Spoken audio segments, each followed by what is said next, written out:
Saúdo a todos com a paz do Senhor. Nós vamos trazer o resumo da Escola Bíblica Dominical desse domingo, que o tema a mordomia da alma e do espírito.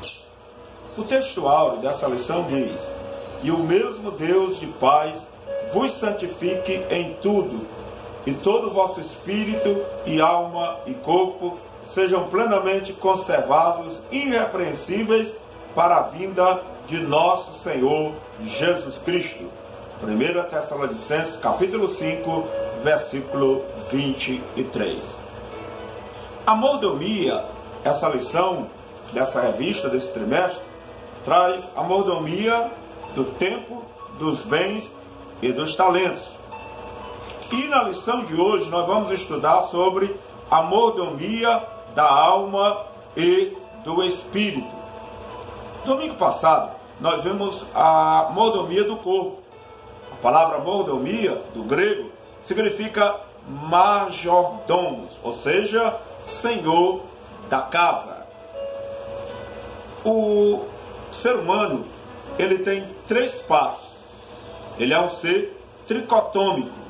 Quais são as três partes do homem? Corpo, alma e espírito. O corpo é a parte material, enquanto que a alma e o espírito é a parte imaterial. Na Bíblia Sagrada, o corpo é chamado de o homem exterior, enquanto que a alma e o espírito é chamado na Bíblia de o homem interior. Eu marquei alguns pontos importantes aqui que eu gostaria de repartir com os irmãos que não puderam ir para a Escola Bíblica Dominical, mas que tem pontos muito importantes que foram tratados. Por exemplo, qual o significado da palavra alma? No Antigo Testamento, a palavra alma é nefesh, do hebraico, nefesh. No Novo Testamento, a palavra usada é psique, do grego, que tem sentido de alma e de vida, e encontra-se ligado à palavra psíquicos, que significa pertencente a esta vida. Ela é a base das experiências conscientes, o equivale à própria vida, à personalidade ou à pessoa mesmo. Então, a alma, ela tem esse sentido de pessoa, vida. Eu costumo dizer que a alma é a impressão digital no corpo humano. Existe no globo Terra mais de 6 bilhões de habitantes. E todo ser humano tem a impressão digital diferente. Dentre esses 6 bilhões, nenhuma impressão digital é igual. Eu acredito que a alma, da mesma forma, de cada homem, ela é diferente. No capítulo 17 do livro de Levítico, fala da alma de vários sentidos. Lá diz que todo israelita que beber sangue, essa alma será extirpada da congregação de Israel. Nesse sentido, a alma está com a conotação de pessoa, ou seja, toda a pessoa que comesse sangue era expulsa da congregação de Israel. Na lei dietética para o povo hebreu, era proibido beber sangue. É interessante notar que, no sentido teológico, do ponto de vista teológico, a alma é a sede das emoções e do sentimento, conforme Jesus expressou no contexto de angústia. A minha alma está profundamente triste até a morte. Esse versículo está em Marcos capítulo 14, versículo 34. A alma, nesse sentido, é a sede das emoções. É na alma que nós sentimos a tristeza, que nós sentimos o frio. É na alma que nós identificamos os sentimentos da volição. O que é volição? Volição é vontade, é aquele sentido que eu tomo uma decisão entre o bem e o mal, entre o que fazer e o que não fazer. É na alma que está toda a sede dos sentimentos, dos pensamentos, das decepções, da ira, da discórdia. Então a alma, no sentido teológico, é a sede dos pensamentos. Também podemos notar o conceito de espírito. Nós vimos o conceito de alma e agora gostaríamos de trazer o conceito de espírito. Segundo o Novo Testamento, a palavra que se refere a espírito é pneuma. O termo pode se referir à parte imaterial da personalidade humana. Pneuma se refere, esse termo grego, a espírito ou o sopro de vida. Daí o termo grego pneumáticos. Pneumáticos que vem de sopro, de ar. No sentido do Espírito Santo, o texto ou a palavra grega é parácletos. Daí vem na teologia o termo pneumatologia, o estudo do Espírito, e a paracletologia, o estudo do Espírito Santo. Então, o Espírito, queridos, especificamente, é a fonte do discernimento das emoções, da vontade de uma pessoa. Assim, o espírito humano regenerado, submetido a Cristo, torna-se sensível ao Espírito Santo e é capaz de manifestar o fruto do Espírito, as virtudes do reino de Deus. O que entendemos com isso? Quando nós estamos em comunhão com Deus, quando a nossa alma está de acordo com a vontade de Deus, então o Espírito Santo comunica com o nosso espírito que nós somos filhos de Deus. Romanos, capítulo 8, versículo 16, está escrito ali: o próprio Espírito testifica com o nosso espírito que nós somos filhos de Deus. Então, alma,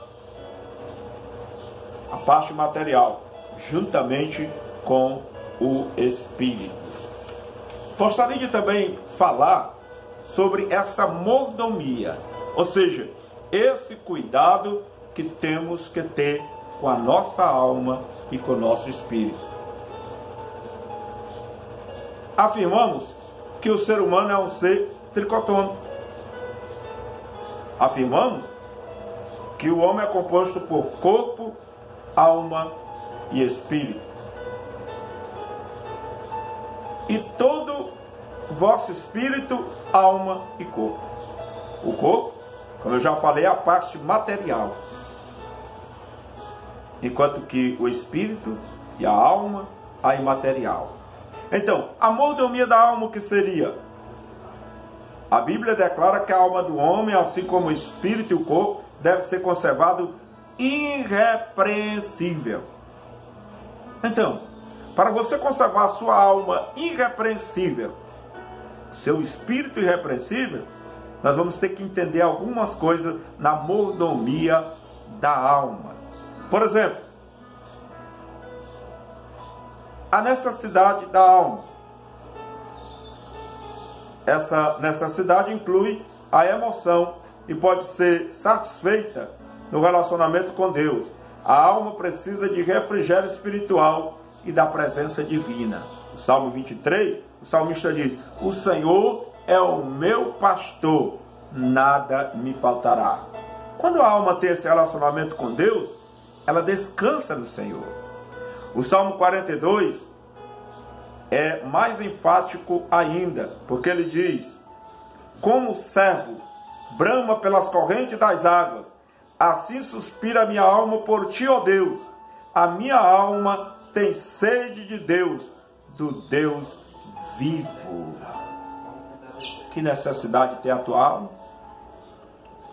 Se a tua alma for alimentada com as coisas boas, você será um bom ser. O teu caráter é formado por aquilo que tu alimenta a tua alma.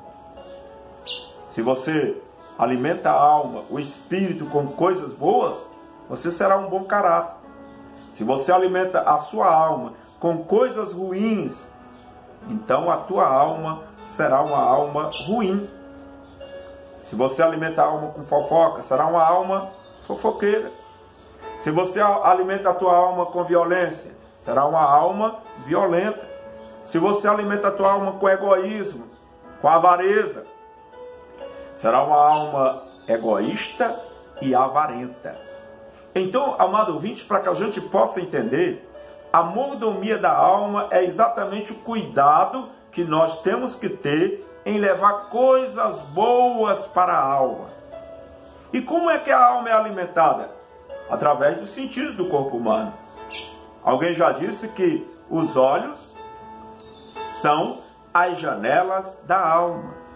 E o salmista Davi disse em certa oportunidade: não colocarei coisas más diante dos meus olhos. Mas a alma também é alimentada pelo que você ouve. Não é verdade? Se você ouvir a palavra de Deus, a Bíblia diz que o crer vem pelo ouvir e o ouvir a palavra de Deus. A santificação da alma é outra coisa necessária nessa mordomia. É uma necessidade da alma viver santo, sem a qual ninguém verá a Deus. Hebreus capítulo 12, versículo 14 diz: segui a paz com todos os homens e a santificação, sem a qual ninguém verá a Deus. Então o crente tem a mordomia, a responsabilidade como um bom mordomo do corpo, da alma e do espírito, de santificar sua alma, não a alimentando com pecado, santificando, separando a sua alma, não dando lugar à carne. Queridos, é bom entender também sobre a alma que nós devemos fazer a santificação dos nossos pensamentos. E aí Paulo vai dizer em Filipenses no capítulo 4 e o versículo 8: quanto ao mais, irmãos, tudo que é puro, tudo que é honesto, tudo que é de boa fama, seja isso que ocupe o vosso pensamento. A alma é a sede dos sentimentos, dos pensamentos. Se eu começar a alimentar os meus pensamentos com coisas más, automaticamente eu não estou sendo um bom mordomo da alma e nem do espírito. Essa é basicamente a mordomia da alma. E a mordomia do espírito? Nós queremos trazer rapidamente. A mordomia do espírito, o crente deve procurar andar em espírito, ou seja, na submissão ao Espírito Santo. Na mordomia do espírito do crente, ele tem que andar de acordo com a palavra de Deus, produzindo frutos. Em Gálatas, no capítulo 5, versículo 22, diz: o fruto do espírito é amor, alegria, paz, longanimidade, benignidade, fruto do espírito. Então, se o crente colocar o seu espírito frutificando para o Senhor, ele estará fazendo uma boa mordomia do espírito. E é bom também saber que só existe dois tipos de crente: o crente espiritual e o crente carnal. O crente espiritual alimentou a sua alma e seu espírito com as coisas espirituais, com a leitura da Bíblia, com a oração e com a consagração, o jejum. Enquanto que o crente carnal, ele só alimenta a sua alma com as coisas da carne, aquilo que a carne pede: a vaidade, o egoísmo, a violência, coisas que estão relacionadas com o viver carnal. A lição de hoje, então, ela traz essa preocupação muito importante com o lado espiritual do crente. O crente tem que cuidar do corpo, tem que cuidar da alma e tem que cuidar do espírito. 1 Tessalonicenses 5 e 23. E o mesmo Deus de paz vos santifique em tudo, e o vosso corpo, espírito, alma, sejam conservados irrepreensíveis até a vinda de nosso Senhor Jesus Cristo. Essa foi a lição de hoje, e eu quero dizer a todos os irmãos que a Igreja Evangélica Assembleia de Deus da Restauração em Cristo, todos os domingos às 8 da manhã, nós estamos ali estudando os assuntos maravilhosos dessa revista. Olha que revista maravilhosa do comentarista. O comentarista dessa revista é exatamente o pastor Elinaldo Renovato de Lima, lá do Rio Grande do Norte. Então está aqui a revista Bens, Tempo, Bens e Talentos, sendo mordomo fiel e prudente com as coisas que Deus nos tem dado. Eu sou o pastor Josenildo Firmino e agradeço a você por assistir este vídeo.